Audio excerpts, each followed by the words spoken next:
.NET gurus can cook. Welcome to the Developer's Kitchen.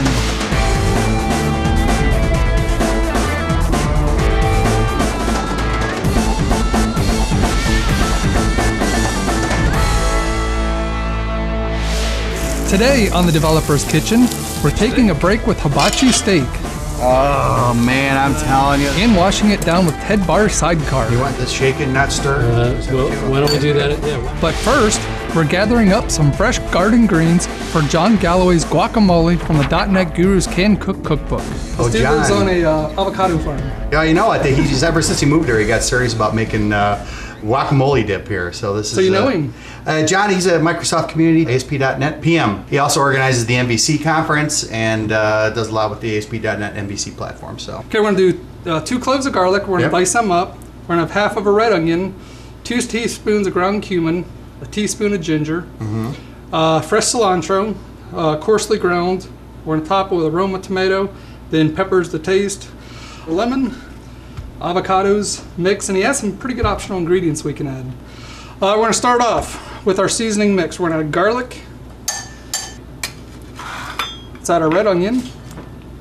Let's add our cumin. Add our ginger. Was that a hot pepper there? This is a jalapeno pepper. Adjust the taste. Now let's just give it a little stir. Almost forgot the juice of a lemon. Those tomatoes look good. Fresh aromas. You say tomato, I say tomato. I used to work on a farm when I was a kid, and we used to have tomato wars. And, We did that too. yeah, and when you're Big picking, old rotten tomatoes? No, we would take, That's what any we kind of did. tomatoes. It didn't matter because there was like a ton of them, but we'd be picking them and our hands would be so dirty. And the best way to clean your hands off is to bust up a green tomato and just, rub your hands and it comes out like clean, like you Oh, won't that would have been believe. good to know Yeah. 40 years ago. Next time you have a We took tomato rotten war, remember tomatoes. that. We took rotten tomatoes. So our seasoning mix smells good. Let's go into our avocados.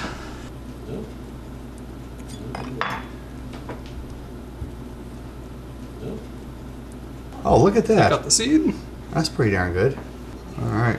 We're gonna take all the juice or the flesh out. We're gonna do 4 of these. Good. Okay, that worked. Yeah. Okay, let's grab our other lemon. Squeeze the juice in. We're gonna add 3/4 of our cilantro. Now we're gonna give this a coarse chop. We're gonna So what's season. next? Salt and pepper to taste.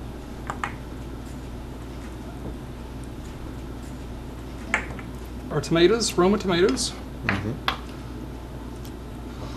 Let's go ahead and add in our onion mixture. Add a little extra squeeze of lemon. Finally, we'll add the remaining cilantro and stir it all together. Add a little garnish, and we're ready to serve. So what drink we have next here? Well, we're gonna do the Sidecar. The Developer's Kitchen is brought to you by Active Analysis from GrapeCity PowerTools.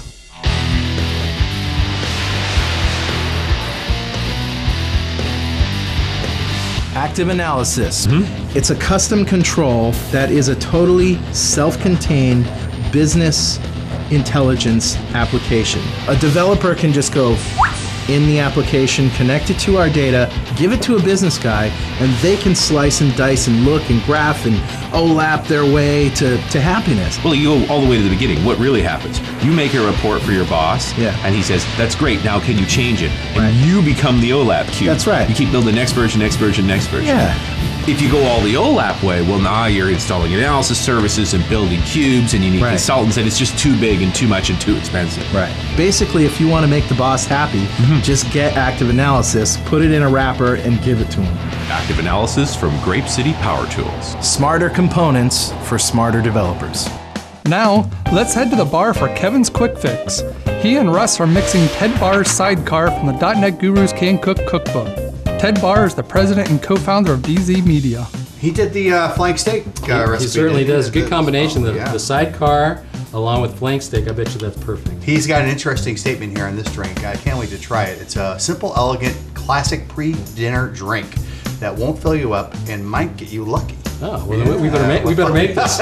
Okay, so what we start with, it says a couple of martini glasses out of the freezer. Out of the freezer. You got Yeah, that? Put a little bit of ice inside the shaker. Add the brandy. This is Christian Brothers brandy here, which is 2 ounces of that.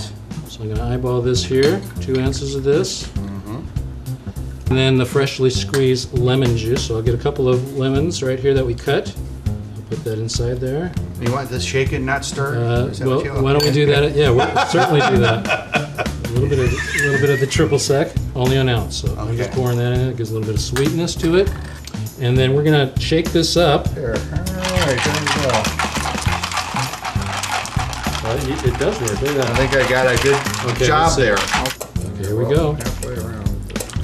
Here's the Ted Bahr and his Sidecar. A little garnish on the end. And a twist. And a twist, and there you go. Look at that. How's that? That's very tasty. That's a good drink.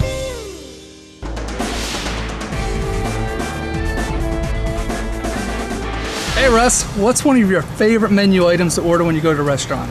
Well, I think it's what you got chopped up on that board over there. Some steak. Oh, it really is, though. I mean, more often than not, I'm getting steak. And I actually went to a Japanese steakhouse not too long ago. Oh, yeah. And we had some hibachi steak. So good coincidence. Yeah. Guess what we're making today? Taking a break with hibachi steak. This by John Papa. Oh, baby. You know John. Yeah, He's yeah, down in the sure. neck. I actually had a chance to catch up with him, too, on Ruscam when I was there in Tampa. Nice. Yeah. Well, let's jump right into this. Yeah, I'm getting hungry, man. Let's Yeah, get this I'm thing starving. cooking here. We've been smelling this all day. Yeah. Okay, taking a break with hibachi steak. We chopped up some onions. We chopped up some peppers. We're gonna add some mushrooms, a cup of mushrooms. Now to this, we're gonna add a tablespoon of soy sauce. Oh, listen to that. Sizzle, baby. Give that a quick stir. Now we preheated the pan over a medium-high heat. Yeah. I like using cast iron. Hold on, let me go ahead and add a tablespoon of butter. I guess he came up with this recipe on a Valentine's Day for his family. He's got some daughters that love this kind of food, and that's how it was invented. We're actually using New York strip. You can use, he said tenderloin or New York strip. Okay. Ribeyes, another one of my favorite cuts of meat. Now we're gonna let this simmer 15 minutes on a low heat. Now let's get started on the steak. Okay, we have our other cast iron. We did this over a medium-high, so it's gonna hold the heat. What we wanna do, we wanna sear this. We don't wanna stew it. Yep. And as Johnny points out in his recipe, stewing's gonna make it a little bit tougher. I mean, it's like boiled meat. So we want to get this pretty hot. If you have cast iron, that's the best to use. Yeah, look at that. Ooh, pan's nice. Oh. Pan's really nice. So that's I'm gonna do this in a couple batches. So we just want to give it a good sear on both sides. Yeah. We're getting pretty close. And I like mine medium rare. Like a mooing, huh? Oh yeah. The redder the better.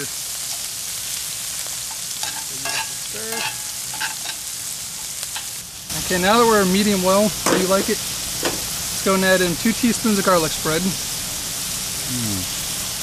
You make that garlic spread, or you buy it like that? Well, I made this garlic spread. Yeah, Just butter, kind of room temperature butter and fresh chopped garlic. Then we're gonna add a tablespoon and a half of soy sauce. Ooh, smell it? Yeah. I think all the neighbors are going to be coming over pretty soon with this smell. It's delicious. Stop. Let's go ahead and get our vegetables.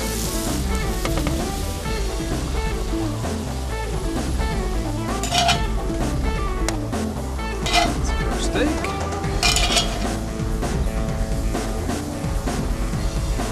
Oh man, I'm telling you, that's the best part about shooting these videos. You get to eat this stuff now. I'm hungry. This is great. Let me try one of these mushrooms real quick. Let's see that first. Now you gotta dig into this thing. All right, that's scrumptious. That's the only piece you're getting, so enjoy it. Okay. And let's serve.